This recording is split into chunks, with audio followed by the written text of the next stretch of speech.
Қайырлы күн, құрметті әріптестер, тағы да құрметті Көксу ауданының тұрғындары. Ауылда жаңа өрт сөндіру бөлімшесінің ашылуы көптен күткен игі іс. Мемлекет басшысының бастамасымен ауылдық елді мекендердегі қауіпсіздік жүйесін нығайту жұмыстары жүйелі түрде жүргізіліп келеді.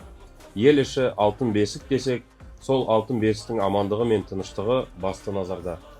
Бұл ғимарат халық қауіпсіздігіне қаланған берік іргетас, болашаққа жасалған нық қадам. Жаңа бөлімше заманауи қызметтік техникаға толықты. Материалдық техникалық база нығайып, жеке құрамға қызмет атқаруға қолайлы жағдай жасалды.